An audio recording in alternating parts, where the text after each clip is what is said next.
How are we there, guys? And welcome to another episode of the Smashing Crossbar Podcast. I'm your host, Josh, as always, joined by Benno. How are you, mate?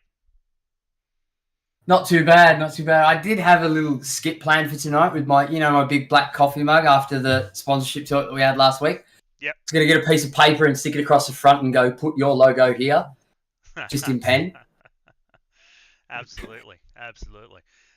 Welcome, chat. Welcome, everybody. If you are watching, feel free, share it around. Get everyone involved. Get everyone in here. Plenty to talk about tonight on the episode. Before we get started, though, just a big shout out to Gabrielle Mar, optometrist at Jesmond, major sponsor of the show. Big shout out to those guys. For all your eye care needs, go and see Gabe and the team at Jesmond. They'll sort you out, look after you, and so forth. And if you're keen for the best coffee in town, Kafi Cafe, top of town. Get in there for your coffees. Good brekkie, hey, Benno? Oh, first place I go whenever I get off a flight from Melbourne, yeah. Straight to the first thing, he picks me up from the airport and it's like, nah, let's go see Julian. I need breakfast and a half-decent coffee. Absolutely. So be sure to go in there. And if you're a Reds fan, Liverpool fan like myself, it is home of the Newcastle Reds supporter group. So we try and get in there as often as we can to watch the Liverpool games together. So, yeah, if you're a Reds fan, even if you're not, you love your Premier League, come in. As we said, brekkie and a good coffee in the morning for those 5 a.m. kickoffs. So, anyway, let's get underway. Benny, it's been a week one, finally done and dusted. Felt biggest off-season. Football's back, baby. Biggest off-season in world football. I'm telling you, it's massive. It goes and goes and goes. I'd hate to be a player. Honestly, we'll actually get Grozos' thoughts here on this one. Just sitting there waiting, going, Jesus Christ. Everyone's playing, everyone's enjoying themselves in Europe, like your APs and everything else sort of go off and get transferred and everything, and fucking into training, into football, game days. What are you doing, Grozos? Sitting down playing video games or surfing and yeah, for the 4 months of pre-season. Yeah, 4 months of pre-season. Anyway, mate, welcome to the podcast. First time. Thanks for having me. Thank you. And as we mentioned before, congratulations on the new captaincy appointment, mate. Thank you very much. Thank you. Absolutely, mate. Speaking to Rob last week, and yeah, as he said, he's got all the faith and confidence in you, mate, to do the job, and backed up by Ryan Scott. I suppose he's not bad to have in your back pocket. Loves to chat. Mm. Definitely loves to get. He's definitely not a bloke that's scared to say what he thinks. For sure, it's what you need. Absolutely. So, anyway, mate, guys in the chat, if you've got any quick questions for Grozos, we will try and get to them. But as I said, we're going to try and get in and get him out quickly. Because as we said to him before, I'm sure he's got plenty of training and so forth to get ready for tomorrow and big week against MacArthur on Friday night. But yeah, he's got some ultimate team to be playing. He's got some things to unlock. So, how was the week? How was the build up, mate, leading into round one this last week? Yeah, it was great. It was obviously a big build up, like we said, with the longest preseason in football. So we had a while to think about it, but yeah, it was good. Just having the home first game as well, getting everything out there to let everyone know that the boys are back in town. We're playing. Obviously, we had the jet flyer as well, which is pretty cool. Yep. And yeah, I think the kids looked hectic as well. I think that they're probably the nicest kids that I've watched since I've been here, so it was good to debut those. And yeah, and I think we had good figures in the crowd, which was great. The ground felt like it was stomping.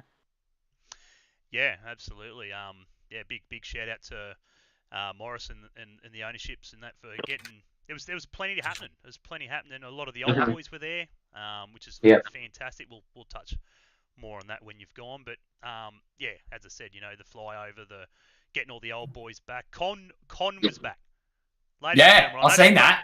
I know there's plenty of young ones in the chat and part that love the podcast, but Con, mate, I can't believe what they did to get him back. Absolute legend, and pretty much if it wasn't for him, there would be no Newcastle Jets essentially. So 8,032. We were third this for the opening round for attendance figures.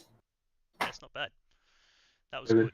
So, obviously, elephant in the room. It didn't quite go to plan, unfortunately. We got beat 1-0. But for you, mate, on the pitch, how did you feel the boys went? Obviously, we started off not as we planned and as we wanted to, but obviously that's football and stuff happens sometimes. But Melbourne City are always going to be a good team. They have good players. They had, I think, 5, 6 internationals there, and I think we matched them in all sorts of areas. And that second half, I think we should have come away with more. Obviously, we didn't, but looking back now, I think we played our hearts out and we sort of didn't leave anything on the pitch. Yeah. Well, as far as Jets' first fixtures of the season, as the seasons go, I dare say that is probably by far one of the best that I've seen in the past 10, 12 years. It was really just that first 10 minutes where it was a bit shell shock. They came out the blocks flying and they pushed and pushed. But after those first 10 minutes, you guys seemed to settle in and it was, you could see the plan. Mm-hmm. For sure. Yeah, I think, it's no secret. Last year was very much, for me this week, well, watching round one for me, it was definitely the last 20 minutes. That was obviously the worrying for me. Last season wasn't fantastic. We conceded way too many goals in the last 20 minutes. Either it be to hold on to a lead or something like that. So the fact that we were able to hold on as well, yes, they had 10 men, but it definitely looked like a squad that was united, I guess. That you guys were all on the same page and you gave everything for the badge, I guess. 100%. Yeah. What do we got? Thoughts? Lukey's piped in. Thoughts on the music during the corners? Unfortunately, that'll be gone this week. Unfortunately, yeah. Honestly, I saw some stuff about that, but I didn't even notice it. To be fair, I swear, I didn't even notice it. I didn't think. I saw all the comments later saying, "Oh, there's too much music during the corners." I was like, "Oh, I didn't even hear that." Well, there you go. Of all the things they could have picked on about that game, that was the one thing. I'd say, unfortunately, I was at work, so I missed the game. But it was, I couldn't really hear it either on the Paramount. But I know I couldn't hear it on the broadcast. Yeah, but anyway, that's another story. But anyway, I was going to say the Brazilian mate. Obviously, he wasn't definitely not at 100% yet. I'm sure we've got plenty to look forward to in the coming weeks and months to see what the final product's going to look like. But what's your thoughts on him in pre-season and obviously out of the first game? Yeah, he's great. He doesn't speak much English, which is a bit of a battle, but just the key words he knows. And training he's very professional. He's very sharp, quick, agile. But you saw glimpses on the weekend of what he can do. So just getting him ready for Australian football. It's a bit different. He's going to get smashed. He's going to get kicked. He just knows that has to come. But other than that, I think he's been great. I think he had a good start, and there's plenty more to come from him. Absolutely. He seems like he's got a wicked sense of humour. Yeah, it's sort of odd. He's always got a smile on his face. Yeah, he loves football. He loves being around the boys. We're basically his family now. Since I don't think he has anyone here, so he's always smiling, which sort of makes us all smile as well. It's no secret, mate. We've pretty much got one of the youngest squads this season going around in the league. Plenty of young good talent in the squad, mate. Who's impressed you in the pre-season? There's so many. I mean, they're all young. I guess I'm still young as well. Scotty's still young. So like you said, we are a very young team, but I think we're an experienced young team. But I think a few of the youth boys that have ever come up, Will Dobson made his debut, which I'm super happy for him. He came in pre-season and he's been doing well. He's doing very good. He's been holding his own. So I'd have to say Dobbo's up there. He's one for the future for sure. Yeah, absolutely. And looking forward to this coming week, mate. Friday night down at MacArthur. We've seen what they did to Perth. Gave them a bit of a touch up. Again, that's Friday's problem. But what do you guys? Obviously you're looking for a big week in training before we get there. yeah, for sure. You know, the good thing is we've already played MacArthur one time, and I feel like that game could have gone anywhere. I think feel like we dominated that game as well. So you know, we've played them once already. We know what they do and what they don't do. So I think just going to be a good week on the park. Obviously, have to go over again what the plan is, and yeah, I feel like even in the past, the times we do go down, we do have pretty good games. Maybe not the results, but I feel like we do travel well and play well down there at Campbelltown. Yeah, absolutely. What do you got, Benny? I'm just having a quick look through the chat. Oh, Elliot. Got to play his one. Hey, fellas. Glad to see Kosta put his head down and prove all the naysayers wrong, myself included. There you go. Yeah, look, at the end of the day, mate, it's, there's... Who would have thought, I mean, like, again, as a fan, it was definitely something we were like, who's going to take that leadership role? Who's going to stand up, I guess, or we've seen a young kid come in and then another 18-year-old and a 19-year-old, and we're like, there is no seniority here. There's no one in their 30s. Aside from Shush. Oh, he's 29. He's still not 30 yet. He's getting there, but at the same time, there is a lot of that youth system. So, where do you feel you guys are going to excel? I guess, I mean, as a unit. Is there somewhere? Like, again, obviously, we don't need to tell anybody. Obviously, I'm sure there's plenty of other non-Jets fans in here that are watching, supporting other clubs. But do you feel like there's that one direction, I guess, that you guys are leaning towards, like Rob's steering you towards, formation-wise or style? Yeah, well, we saw last year under the boss, we sort of took a while to adapt, and towards the end of the season, we were playing some good football, conceding less goals. So I think we sort of just revised that to obviously the new boys, and the boys that stayed here already knew what the boss expected and the boss wanted. Yep. So now it's just bringing the new boys in and making them adapt to the style that we play, which is the fast, energetic, all attack sort of game we play. And yeah, I mean the guys that we brought in are all the young kids, but young kids need to go, and they're the ones with all the energy ready to go. So yeah, like I said, like the boss said, yeah, just growing on what we did last year, and we already have that year under our belt. Absolutely. So as I said, guys, Friday night, 7th. I think it's one of those weird ones, 7:35 or something like that. Kick off down at MacArthur. Be sure to get down there and support the boys. Would you say it was, Benny? Just over 8,000? Is that what you said for the crowd? I've got the stat here, 8,032. Which isn't too bad. I think it was just under 8,000 in members a week or so ago when we spoke to the boss. So, which not too bad. Be sure to get your memberships if you haven't got them already. But what's there's a question I was going to ask you, and I've totally forgotten what the hell it was. It's all right. I'll jump in with one. Yeah, thanks. Who do you support in the English leagues? We haven't had this question for a while. Your eyes are red. There we go. That should be happy. Right, there we go. We'll see at the Cafe. Yeah, I was just listening to that before. I was a bit intrigued.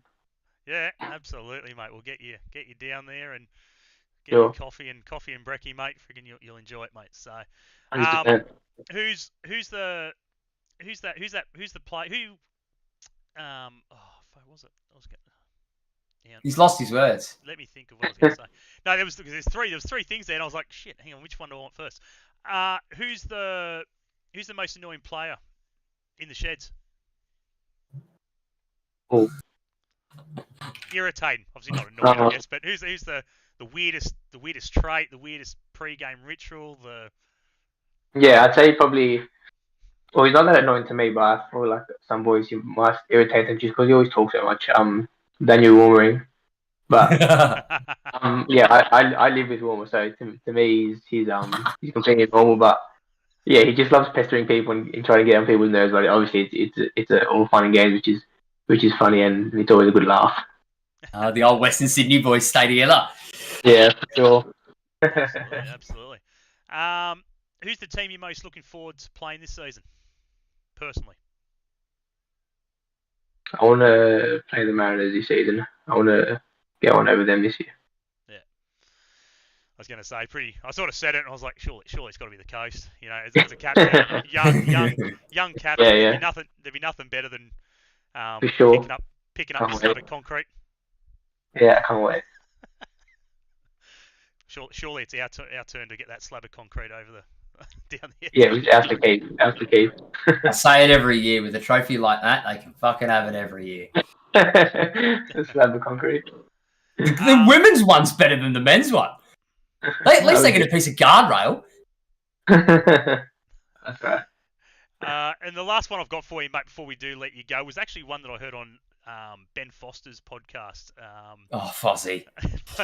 Yeah, over in England there. He got asked, does he watch these games back? So obviously, you know, after the game, you know, a couple of days later or whatever it is, does he sit back, jump on and watch the game over and watch his performance? And funny enough, he goes, I don't watch anyone else. I literally just watch myself. So like he tunes out, like he'll put the game on and he'll just sit back and he'll talk or whatever, and you just watch only his real highlights and tunes in to there. What about yourself? Do you sort of watch anything back, or you just sort of let it go? Yeah, I usually try to watch it as much as I can, but obviously sometimes you have good games, sometimes you have bad games. So I feel like it's always good just to watch it and sort of reflect on it. I mean, even if you don't watch it, you know you've done something bad, you'll come into training and we'll have a review and you're going to see it anyway. So yeah, there's nothing to be ashamed of. You know, we do a lot of traveling anyway, so sometimes it's good to pass some time and just to reflect back on the game that just happened and see where you need to get better or where the team needs to get better. Absolutely.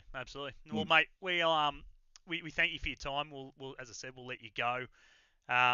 Good luck for the season. I'm sure we'll try and get you on halfway through, closer to the sort of end of the season, and for sure. See how everything's tracking for the final leg. It's going to be it's a weird one, you know. Like we've got so many away games now before. Yeah, I know. You know, one final game against Crazy. Adelaide at home before the. I don't get to see them play down here until friggin' next year. Yeah. Yeah, we don't get to play here next year, basically. Yeah, that's down in. They're not coming to Melbourne until next year. Yeah, I know, it's going to be an interesting one. The Central Coast the derby in Sydney is just going to be weird. Yeah. Really bizarre. I sort of feel that they should have probably found a better. A better or worse derby to put on it. Oh, like I get the whole idea of it is every game in the one place, so they want want good games for people to turn up and watch and stuff like that. But I think they're all derbies, aren't they? Most of them are derbies. Most of that week. Yeah, like pretty much all the Sydney ones are sort of derbies and the ones they can get sort of close to and that. But yeah, it's going to be an interesting one. But anyway, mate, we'll let you go. We do appreciate you jumping on, as we said, and anytime. It's my pleasure. For this week. Thank you very much. Thank you. And fingers crossed for first 3 points of the season. Yeah, thanks, guys. Have a good night. Cheers, mate. Have a good one. Bye-bye. No worries. Let me just see if I can flick this over. There we go. Yeah, big thanks to Grozos for jumping on. It's muchly appreciated. We do appreciate the captain's time for just getting a little bit of his thoughts on the weekend and what he made of it. We'll dissect it a little bit further and get our thoughts and get your thoughts as well. But what did you make of it, Ben? Like I said, it was one of those games. I really didn't. It's probably the first time in a long time that I've been able to watch the Jets and not be worried. Like they looked solid. Aside from the first, say, 10 minutes, they actually looked solid. Like you can see that the plan was given to them. It's been drummed into their heads, and they're out there, and they were executing it. Yeah, I think the first half, the passing definitely wasn't fantastic in that first half. I think there was a lot of wayward passes and just passes to nobody and so forth.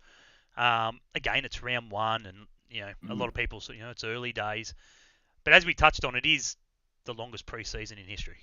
There's plenty of time to sort of get those sort of right, and it took us a little bit, as you said, to get into the game and find the rhythm. But once we did, personally as well, it's one of those. I'm actually sort of glad that they conceded in like the first minute 40 or something.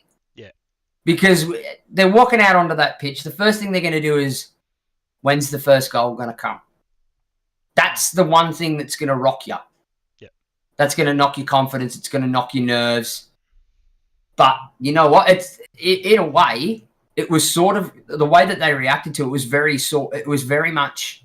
It happened in the first minute and a half. There's still 88 and a half minutes left, plus stoppages to do something. So there's basically the entire game. It was almost they got the monkey off the back early. Yeah. If that makes any sense. Yeah. Look, it was. Yeah, I think one of the big ones for me is they were strong. You know, they looked they were physical. They wanted to go in. They tried to win pretty well every challenge. They didn't stand back. There was a lot of that last season. And I don't know whether that was, you know, youth, you know, just that sort of hesitation, you know, do I, don't I, you know, that 50-50 is where I found that majority of that this first round was get to the ball, get on top of it, try and do something with it. Yeah. You know, try and thread the pass. There wasn't crazy, you know, crazy over the top balls or way in front. You know, everything was sort of it was measured. Yeah, and that's what I mean by the first half. The passes weren't great, but they weren't ridiculous. They weren't sort of no hoping balls, expecting blokes. Yeah, they weren't hoping hit shots. Exactly. So that was a couple of other things that I noticed in the game as well. Wallisall showed glimpses, and if that's what we consider a glimpse, and he has a couple of those every game, he was running like he was happy to crash and bash, and he was getting stuck in. The other big one for me is, and this is something that I haven't seen from the Jets in a very long time, is the opposition go down to 10 men, and we went for it. Yeah. We didn't play the same way. We didn't sit back. We didn't defend deep. We didn't drop deep like years gone by. It was, oh shit, we have the extra man advantage. Let's fucking push on this. That was the one thing that I noticed as well. I've seen them in games before, and it's the opposition goes down to 10 men, and we continue doing what we're doing. Whereas this year it was, let's throw the cat amongst the pigeon.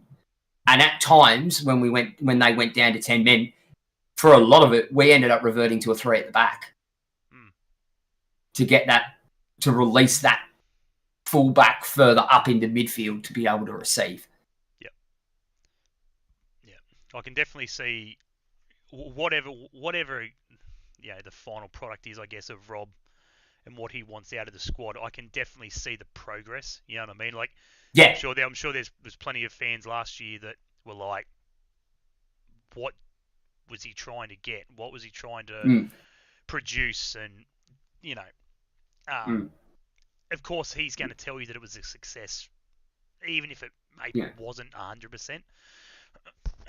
Because it was the first time I could sort of sit there and watch the Jets and not turn around to myself and go, "Here it comes." Yeah, and that's what I mean by that final 20 minutes. Here it comes. You know, the conceding goals late. It was like again, wasn't worried. No, that's the thing. But then even when they went down to 10 men, I was like, "Yeah, we're fine here. We're fine." I think I mentioned it in the chat. I'm like, this is where we need to push. Yeah. We want something out of this, a point. This is where we push. Absolutely. We've got the capability. Yeah. I think the only one for me, and you know, I'm sure, we've got plenty of strike power. I'm not saying that we don't have that. You know, your Rose and, you know, all these young kids that can definitely score goals. But it is that killer AP, the Dimi Petrados, your clinical finisher. Those clinical finishers, where are those goals going to come from? Yeah, I'm sure we can expect one of the youngsters to pop one in every second or third week. But we want to be able to go into games going, if we're scoring a goal tonight, it's going through him. Yeah, but just by watching in the first 5 minutes, you can turn around and go, he's going to put one in. Yeah, he's on the game, it's happening, and here it comes, you know. And then when he scores that week, next week's the same thing. It's just constant. You know, because Wallisall, like, it's not coming from him. He's not going to be No, he's the creative. Exactly. He's going to be creating the chances, threading the needles, threading those balls into those tight angles. You know, he's that's what we are going to expect. Yeah. You know?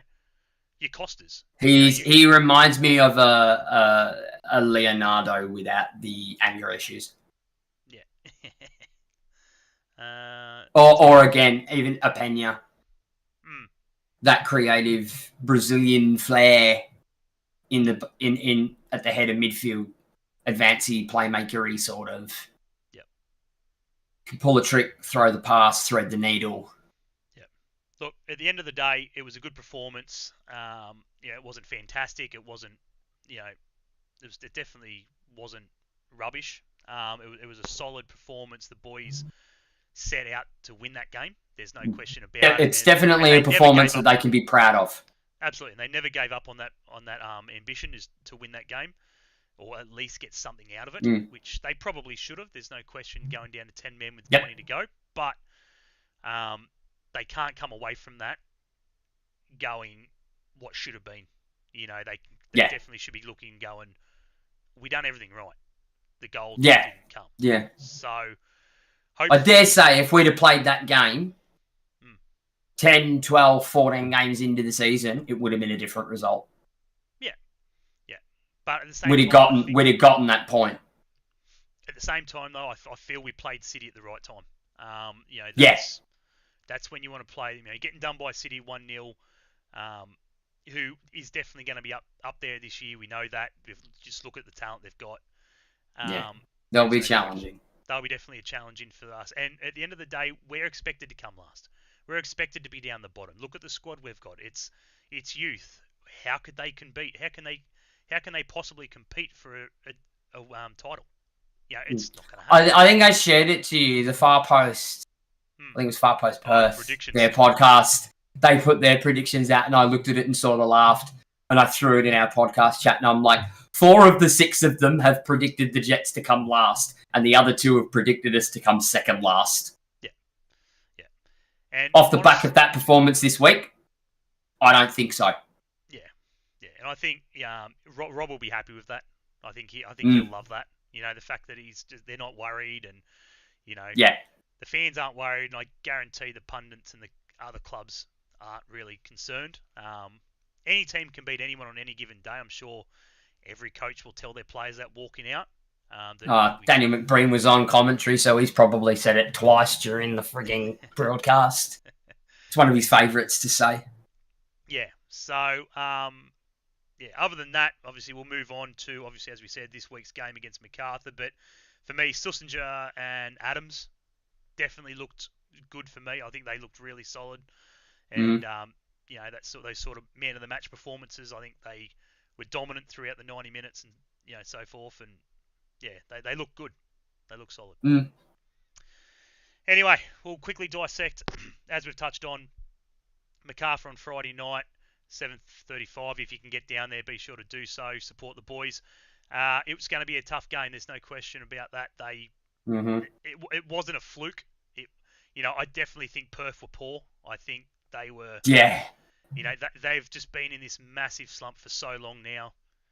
They're in a different world. I don't know what, and I'm sure if you asked anyone from the Perth fan base and stuff like that, I don't know what they could possibly say that's going to get them out of that. There's no player that I feel they could bring into that squad that would get them out of it. To be fair, they should also be doing better with the squad that they have. Absolutely. There are big names. There are big, well-seasoned A-League players in that side. Taggart looked lost. I mean, Brandon O'Neill, Taggart, friggin' Musi Amini, Ollie Sale. Yeah, there's big names there. Yeah. Well-seasoned A-League players that know the level. I think there was like a stat or something like that. It was like 54 goals conceded in like 20-something games that Sale's been in goals. It's like... Wow. Which is... But how many of those goals do you blame him for directly? Probably none. Like he's exactly. He's a freak. He's one of the best keepers in the league. There's no question about that. But it's more the fact that they're looking at it going, this is what you've come to. Look where you were. You left a flying mid-table, higher than mid-table Knicks. Money isn't to do that. But look, yeah, I think MacArthur's going to be definitely dangerous this year. You know, they won the Australian Cup. Obviously, they got hit with the $300,000 fine for Dwight York, which means they can't buy any players until they pay that off. But to me, they don't care. It's definitely. I am of the opinion, and this is how I see things, because of that $300,000 that they've got to pay out York, plus the interest on it. That's going to decimate them. They knew that was going to happen well before it was released to the media. Yep. And I think what they've done is they've pushed the cap this year as far as they can to try and get something out of it, because they know that because of this, they're going to be fucked for the next 2 to 3 seasons. Yep. They're going to be very much the Jets and the Mariners of 10 years ago because of it. It's really going to hurt them.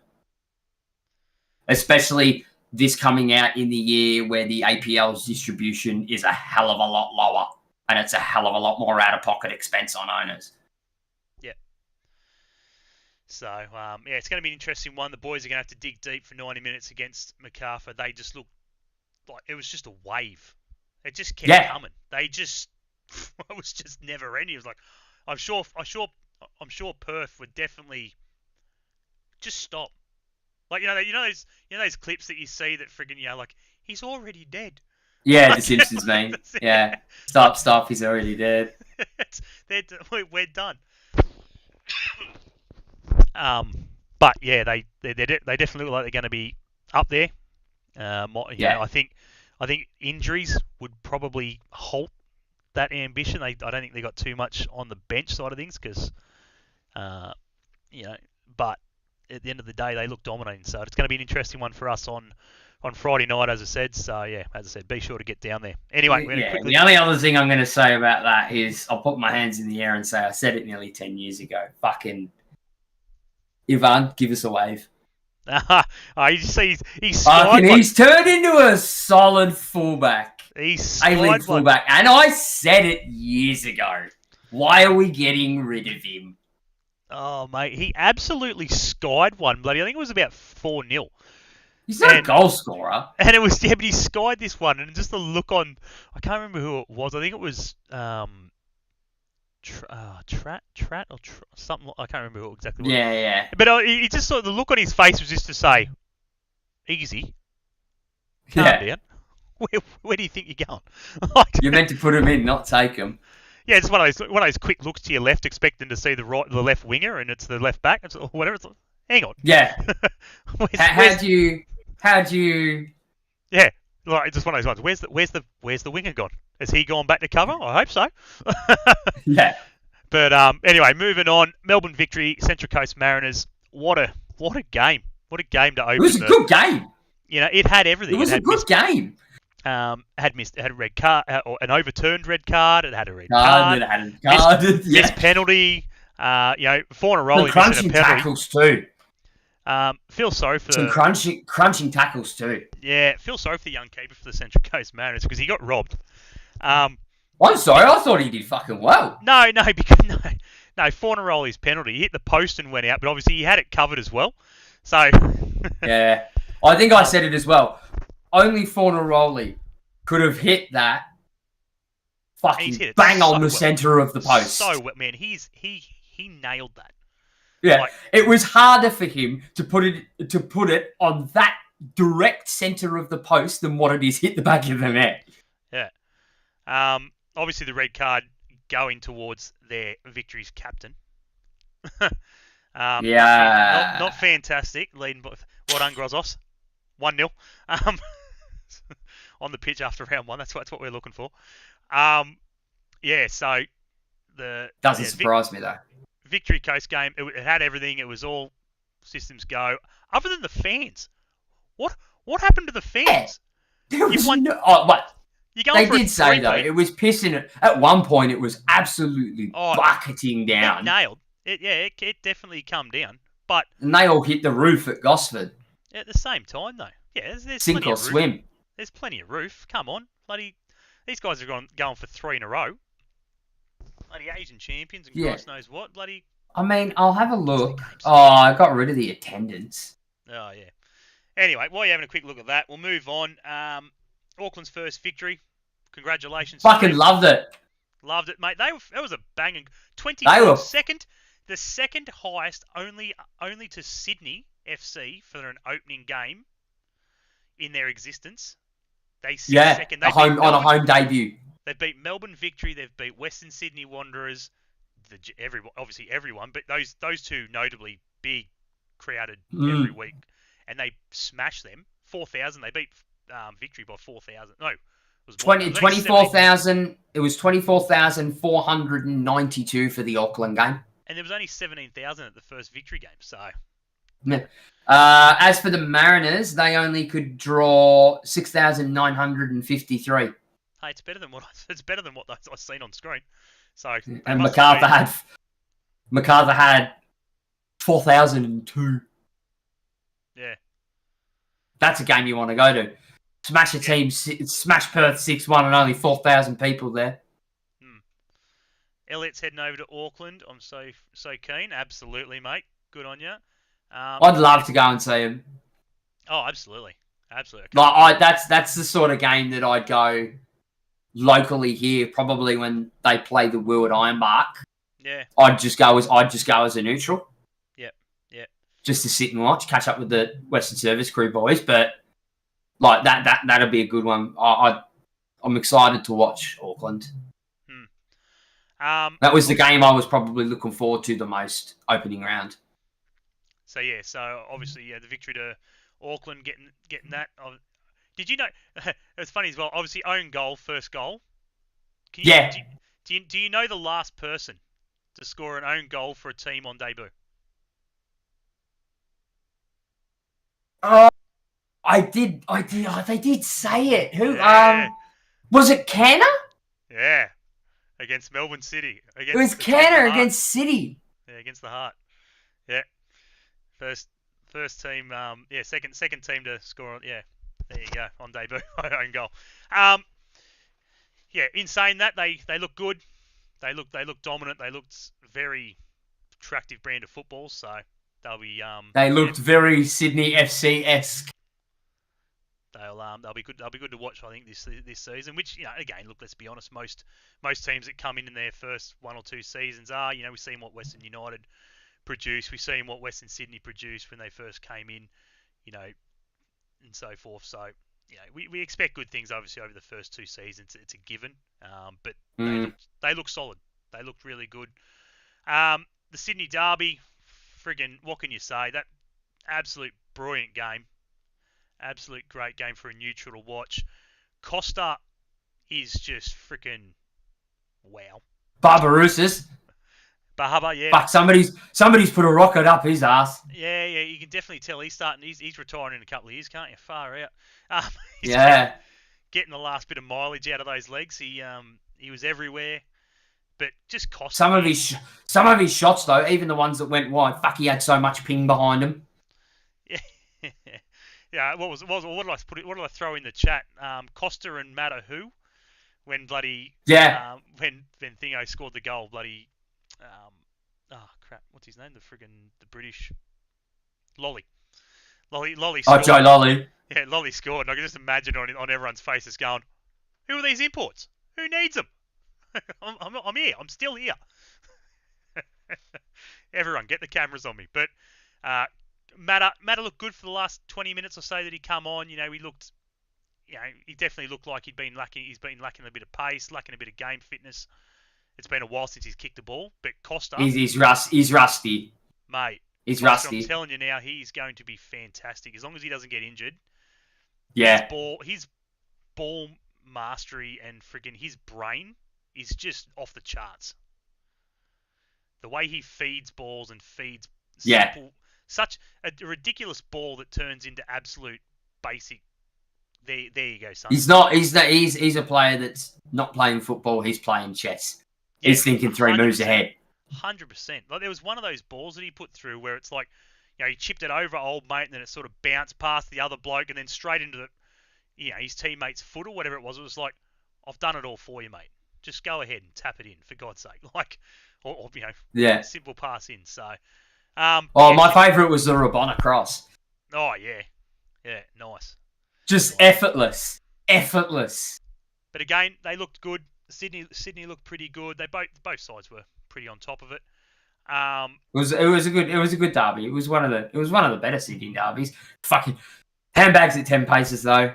You expect that from the Sydney derby. Exactly. Some crunches, definitely some crunches. Yeah. So yeah. And more red cards, if I remember correctly. Yeah. Is there a red in that one Sydney, as well? Yeah, Sydney picked one up there. So that's right. City. So there was 3, which I thought was almost going to go for nearly every game. To be honest, the way it was heading. But they were all for the same thing though. Pretty well, yeah. Yep. They were all for studs. Yeah, pretty bad challenges to be honest. How Moragas is still on the pitch, to be honest, it just amazes me. Fuck. Poor bloke had an absolute fucking stinker. Taken out. Victory's freaking coach, bloody Kosta. Oh, Paddy Kisnorbo, that was hilarious. All I could think of though was funny because it come up in one of the comments on the commentary, whatever it was like, here we go, we got another Muscat versus bloody. Muscat versus Cosmina. Yeah. I was like, here it comes. He picked him up though, like as if to say, get the fuck off me, but you're lucky I'm not going to do anything because there's a camera on me. Yeah. He knew. You've picked the wrong bloke, mate. To be fair, it wasn't his fault. Luke's gone It wasn't early. his fault. Stop the press. But yeah, Luke's gone in early with the Sydney FC should win the league this season. Everyone reckons they are. He's gone in early, so we'll see. Short of MacArthur not having injuries, I'd put him up there. Yeah. Elliot, I want to see Joey Champness on the pitch. Yeah, well, I don't know. It'll happen. It'll happen. It'll happen. It'll have to happen. It'll happen at some point, but... It'll happen. It'll happen against the Jets, and the fucker will score against us. Yeah. But yeah, and obviously, as we said, closing out the rounds or whatever it was with Perth and so forth, 300 passes behind they were to MacArthur. 30% possession. That is like, mate. That is primary schoolyard keep away. Yeah. That was can't score a goal if you can't put your foot on the ball. Absolutely. So, anyway, that was the week, the round one over and done with. Yeah, the week that was done and dusted. Plenty of good goals, plenty of action, plenty of red cards. All happened, and may it continue. And long may it continue. Absolutely. So, we'll quickly dive into a little bit of Socceroos news since last week. Shaky start. Obviously, all starting before they even got there. Bus was a bit late due to an accident. Craziness. Who would have thought that... As I said to you during the week, I'll let you handle this section because my immediate response was, I'm not even going to bother watching it. And boy, was I wrong. Yeah, well, yes and no. I watched... And I did say on the previous week's podcast, I'd be happy and I would be jumping up and down if we got a draw out of it. Yeah, look, they struggled. There's no question about it. They weren't really in the game. Let's be honest. Possession was dominated by Japan, which was a given. I think even if we had the full pre-warm up and everything else, but at the same time, we dug deep. That Australian attitude, that Australian mentality, until the fat lady sings, and give it 90 minutes, just get in and bust your ass. They definitely showed that. If you can't beat them, crunch them. Yeah, they definitely showed that in this match. Again, I don't think Popper had too much to do with it, to be honest. I think the boys were definitely out there and probably put their own rocket up their own ass. I guess, boys, we're in trouble here. This is not going to plan. This is it. And to be perfectly honest, we thank Saudi Arabia for getting the draw. Because that helps us massively. We now go to Melbourne, which is almost a sellout. Don't even get me started. I was meant to go to that, but fucking couldn't get tickets for it. So, I don't know if it's full sellout yet, but if it hasn't, it will be.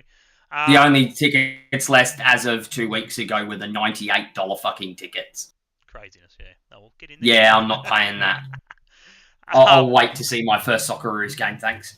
What was I going to say? So that'll be against Saudi Arabia, so pretty much a must-win to try and go through the qualifications smoothly without sort of getting into the whole third place crap and shit like that. So, yeah. But other than that, it was a good performance. Quick touch on that. What's next, Benny, on our list of chores and list of... We've got the Jets women who turned over Sydney FC women on Sunday 5-0. Absolutely, Elliot, quickly. It flew very under the radar. Yes, very under the radar. The Jets were very under the radar on it, and I think I did see a post at some point, like late on Sunday afternoon, and it's just like, it was one of those. Oh, and by the way, the Jets are 1-4. Jets women turned over Sydney FC women 5-0, which I'll fucking take any day of the week. Absolutely, over 120 minutes, very good. Really putting it in the paces there, getting all the girls plenty of minutes and so forth. So, yeah, good to see. Definitely underway. I think because season kicks off, it's around the 1st of November, I think. So, yeah, around that period. So, yeah, good on the girls. Seeing that there's a new sponsorship on board at the moment, which today came out that they've been given some boots. I did see that. Some of the businesses handing out the girls some new boots and so forth. So, yeah, big ups to them. How have you missed that? Yeah, Mate, you missed it. We told you. Don't worry. It's here first. Yeah, Lukey's all over Jets women. Yeah, absolutely. So big shout out to the sponsors that have kicked in and chipped in and given plenty of the girls some new kicks for the upcoming season. So big shout out there. Obviously, as we said, the women's football. Obviously, we quick touch on in the Matildas. Their games are coming up quick and fast. Switzerland, I think it is, and Germany. In next week, I think. Next week. Fucking both tough games. Very tough games. Interim coach. Both tough games. The legend, the myth, the legend, the original, the founder of the Matildas, essentially. You may as well call him. He's legend of Australian women's football. But the question is, very quickly, who do they go to? Who is going to be the next coach? We've seen so much uproar, of it should be this and that and who and how, but surely we've got to be looking in our own backyard. It's got to be local, right? Surely. Fingers crossed. See, I'm on the other side of the fence to you for this one. You want to go overseas? Don't get me wrong. I'm all for going local, but at the same point, in my personal opinion, and this will lead into our next international discussion. Yep. You know which one. You appoint the right person for the job. Yep.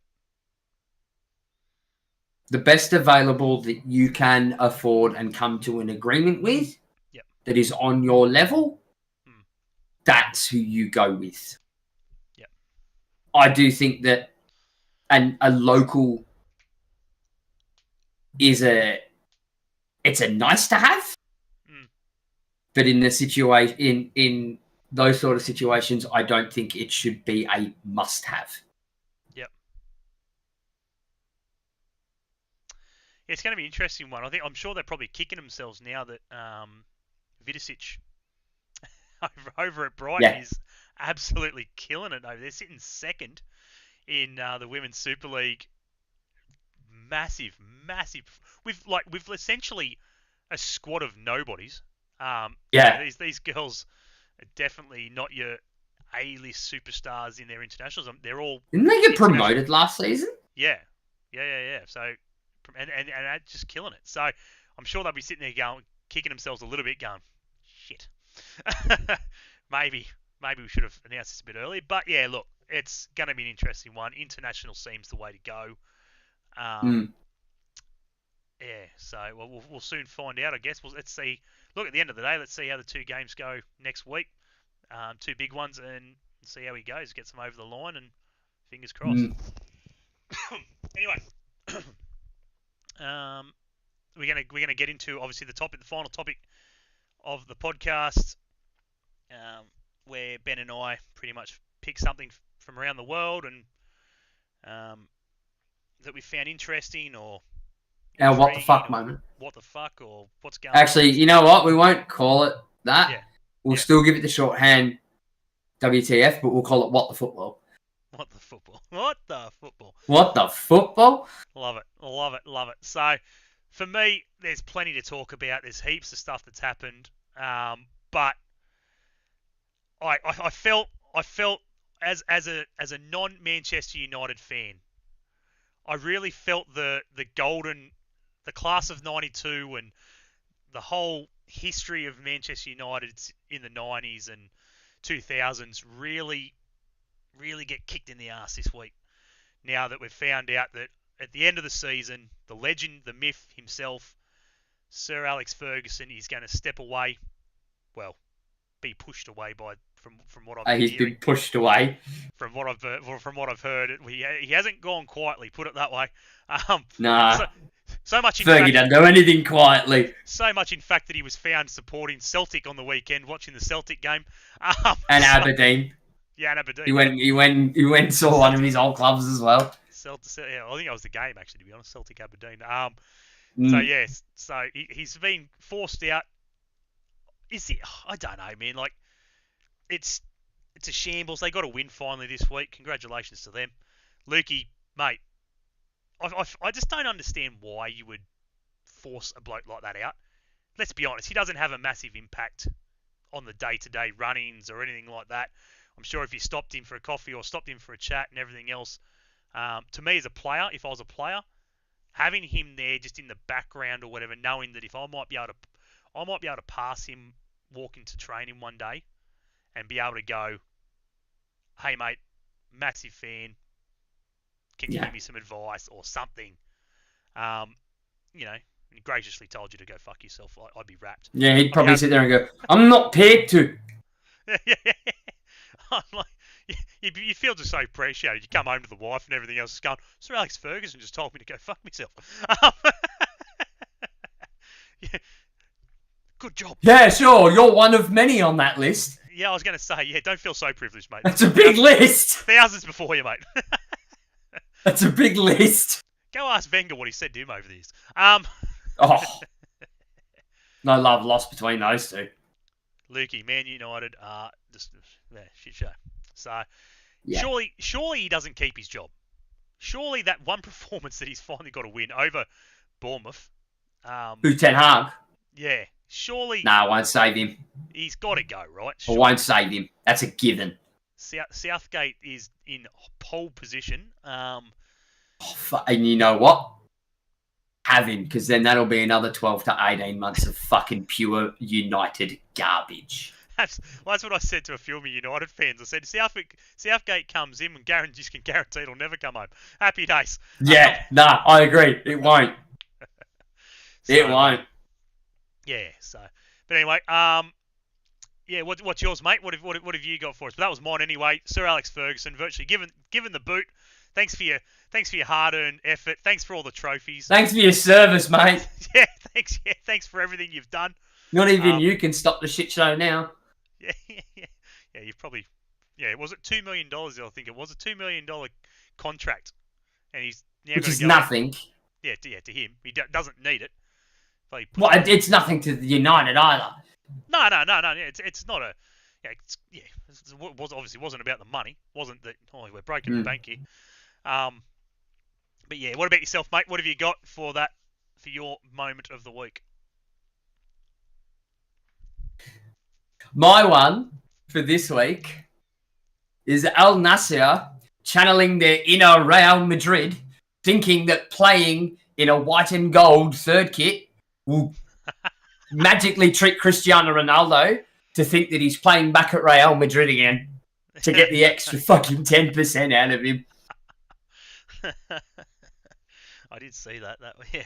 I saw it and went, no. It's a flashy kit. If any other team, got shit popping up on my screen. If any other team in the world had gone with the white with the gold a la Real Madrid. Yep. I think Bayern did it for an away kit a couple of years ago as well. It just had to be the team that fucking Cristiano Ronaldo plays for. It's almost like Al Nassr are trying to pull the wool over his eyes and hoping that he doesn't notice. Yep. Here, we'll give you a third kit that looks identical to the kit you played in at Real Madrid. Oh, you're back in Spain again.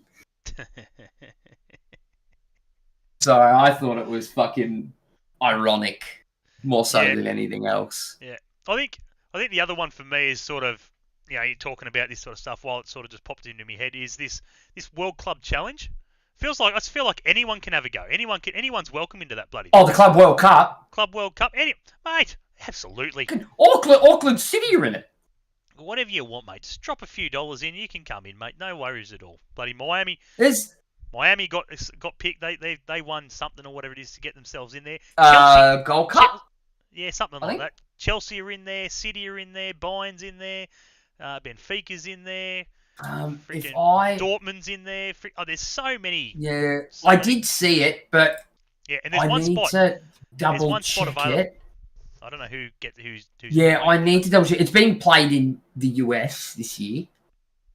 Yeah, the tournament itself. Yeah, but yeah, there's still one spot available. Apparently, I've no idea who's running for that spot. So, the way that it works out now, is one team from the host country, 6 from South America or CONMEBOL, 4 via the Champions pathway through the Copa Libertadores, and 2 via the ranking.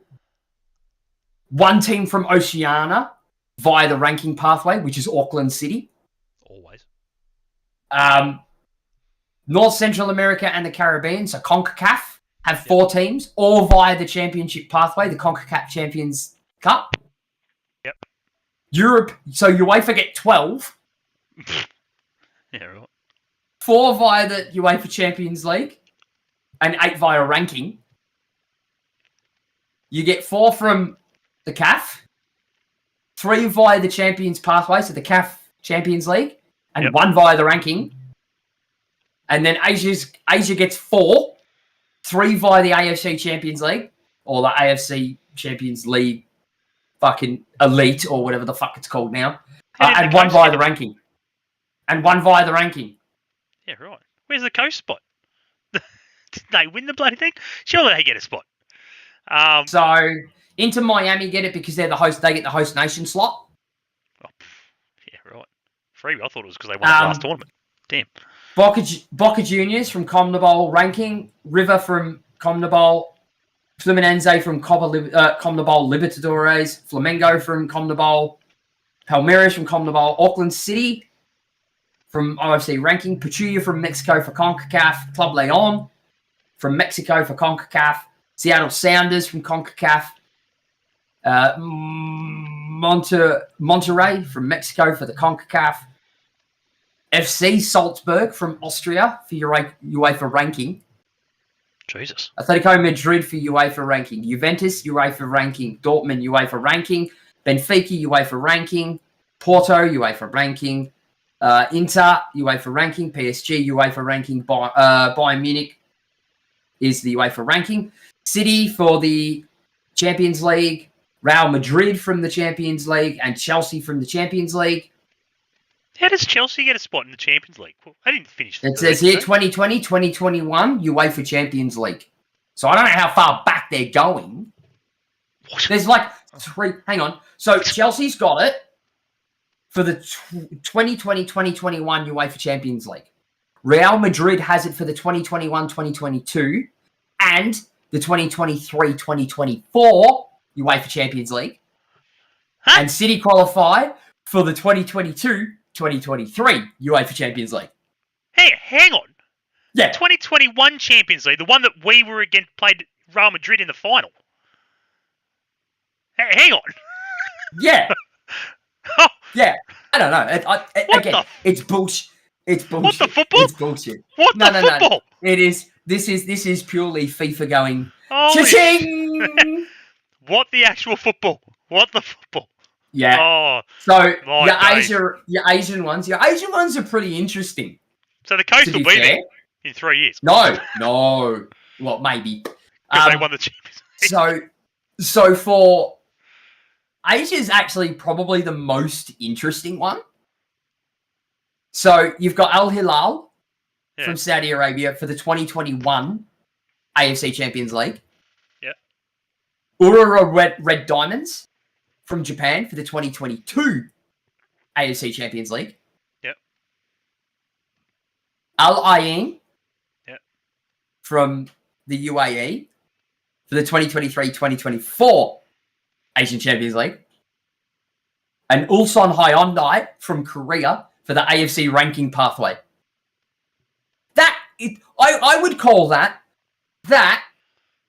is an eclectic mix and a well-represented mix for the Asian nations. Sounds like the most Right? corrupt freaking competition. In No. See, the UEFA ones, you look at the UEFA ones, and the UEFA ones are quite literally, you can tell that they're fucking cherry-picked. Yeah.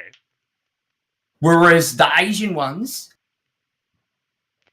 to me, I don't look at that and say that they're cherry-picked. Because if they're cherry-picked, FIFA will be going, well, we can't have Cristiano Ronaldo not playing at the Club World Cup because how are we going to sell fucking tickets? Let's put fucking Al Nassr in. Yeah. Previous years, when fucking old mate Mata was at fucking Vissel Kobe. You know, let's put Vissel Kobe in because Iniesta's there. You know, it's not cherry-picked, the AFC ones. And it's one team from 4 different nations. And to be fair, they're all strong leagues. Who's got the broadcast for that? Oh, fuck knows. That'll be the question.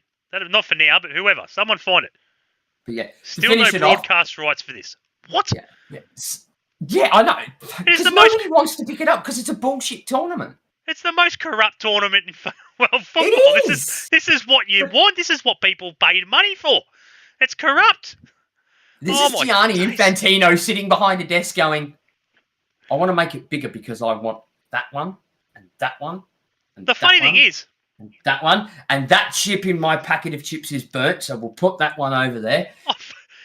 The funny thing is, we won this freaking tournament in 2021 after we won the league. And I knew nothing about it then. Like, you never see it. You never see it. But the thing is, though, we only played like 2 games. We came in at like the major semi and then the final. Everyone else had played. And we just like, we had to play somebody and then we played Monterrey in the final. Yeah. Well, there is massive. There is cheated. So expanding this tournament, just to round it out as well, you've got Al Ahly from Egypt for winning 3 of the CAF Champions Leagues, which no surprise, Al Ahly are better say they're fucking the strongest Egyptian side fucking ever. It's like someone beating Auckland City for the spot. You've got Wydad from Morocco for 1 year that Al Ahly didn't win it. And then you've got ES Tunis from Tunisia from the CAF ranking pathway. Yeah, right. That one's a bit fucking left of centre. Yeah. But because Gianni Infantino in his infinite wisdom has decided every other fucking FIFA tournament is being expanded because he wants it to run longer and make more money out of. Because, you know, you'd think not having to pay EA millions of dollars a year to create a game, they would have saved some fucking money. But now they're crying poor. They've expanded the World Cup. They've expanded fucking UEFA Champions League into the Conference League now. Yeah. And they've gone, oh, well, this one hasn't been touched and nobody knows about this tournament, so we could quietly fucking expand it and nobody's going to have a hissy fit about it. But it's the opposite. They've expanded it now by, I think, nearly double the amount of teams or something, and everyone's just gone, we're playing too many games fucking in a year now. It's fucked. We don't want to do it. A lot of these clubs don't want to do it. Right. Okay. Right. This anyway, that's our what the football moment. Anyway, that's a podcast in itself here. This could be a podcast in itself. I need to do some more digging into this corrupt friggin' What sport. the football? Ladies and gentlemen, and that's been What the Football for this week. We didn't even get time to talk about a German managing the England national team, but we'll leave that one for another day. Yeah, we'll leave that one there. That was an interesting one there. The English, all the Five Lions friggin' fans uproar and friggin' carrying on as why the hell. In saying that, though, they're only like one of 3 top 10 European countries that have gone outside their own country for a coach. So, anyway, that's another topic. We'll leave that one, as we said. But as I said, it's not, and I can explain it for you very quickly now in less than 10 seconds. It's not the fact that he's an international. It's the fact that he's German. Yeah. That's it. That's it. No, I'm telling you, that's what it is. Yeah, right. It's got nothing to do. It could have been any man. It could have been fucking Pellegrini from fucking Chile and fucking, Luis Enrique from fucking Portugal or something. Is he Portuguese or Spanish or whatever? Could have been any of them. Could have been any of them. It is the simple fact that he is fucking German. There you go. Bloody hell. Anyway, big thanks to everyone for jumping in and listening to us. If you have missed it and you've come in late, so forth, be sure go back, rewatch it. YouTube, it'll be on Spotify. And yeah, as I said, if you haven't subscribed and so forth, be sure to do that. We appreciate it. It'll be on Spotify tomorrow. It'll be on Spotify tomorrow. There you go. Heard it from Benny. As we mentioned, big shout out to Gabriel Mar Optometrist, our major sponsor for all your eye care needs. Go and see him if you need anything done spectacle wise, sunnies, prescription, you name it, kids stuff, whatever. And Kathy Cafe, top of town, as we mentioned before. We'll see Grozos for a Reds game. We'll get him in there for sure. Fellow Red Mary will be happy. And yeah, as I said, big shout out to Kathy Cafe, Julian and the Kathy Cafe team up there. If you want a coffee and so forth, go see those guys. And yeah, we appreciate everyone. Subscribe, do all that sort of stuff. Before we go, is there any prospective sponsors out there that do want me to hold a coffee mug of their business to promote on stream? Shirts. Send us an email. Shirts, not so much hats because it fucks with the lights, but merchandise. We're not asking for coinage or anything like that. Just give us a bit of merch that we can rep for you. We're here to help. More than happy to do. Yeah. Local businesses. Yeah. That's the main thing. We're here to help local businesses. Happy to do it. Promote their stuff or discounts if they've got any sales on or anything like that. Something big that's happening, like an event they're putting on or whatever. We're happy to push whatever you guys have because at the end of the day, it helps us, help you and all that sort of jazz. But yeah, as Ben mentioned, we're not looking for donations or anything like that. We will happily accept them because it will go towards, as we said, getting better lighting and better cameras and computers and all that jazz. But every money donation that we do get, a portion of that does get put back into some sort of charity.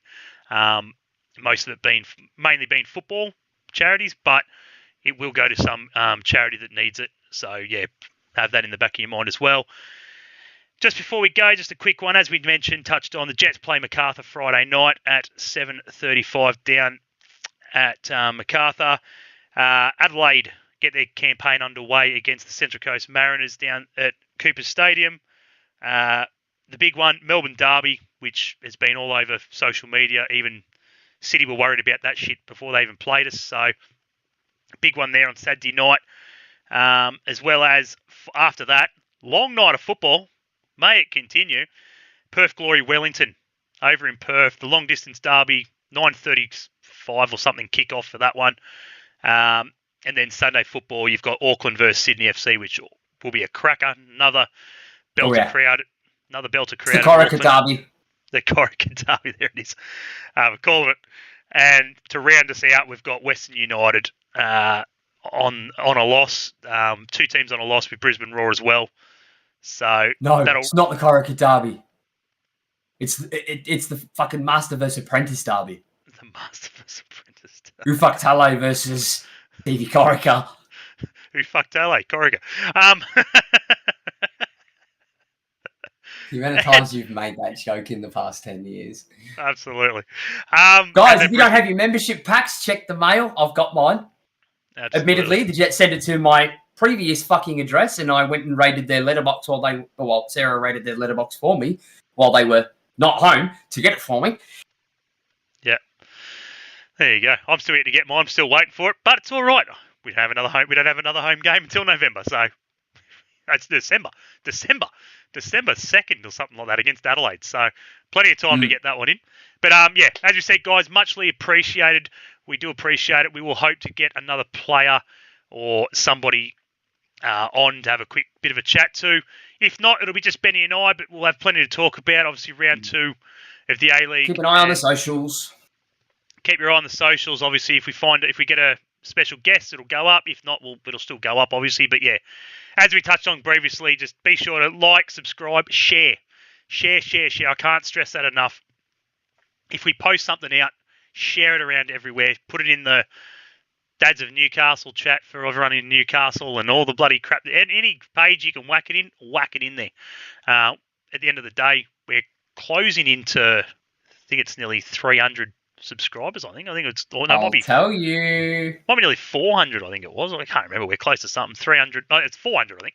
391. I think we're at. Or 81. I can't remember. I will tell you because I did pay a bit of attention to that when I signed into the account. We're at 292. 292. There you go. Nearly 300. Nearly 300. Nearly 300. Let's get there. Let's get there before the next home game. Let's get to 300. Absolutely. 300 club. Let's get to Hoffy's mark. I want to get to the 300 club. Well, our chat with Robbie last week. Yep. It's at 150 views, mate. There we go. Happy days. We thank everybody for getting on and tune in every week. Anyway, guys, we'll leave it there. Wrap it up. Thanks again, Benny. Always a pleasure, my friend. Always a pleasure. Enjoy your week. I'll enjoy mine, and if we don't see you until Monday next week, enjoy your football. Plenty of Premier League, plenty of A-League, plenty of football in general. It's football season. Rugby league's done and dusted and everything else, so plenty of football ahead. So take it easy, guys. We'll catch you next week, and until then, we hate Go Scum. Take it easy, guys.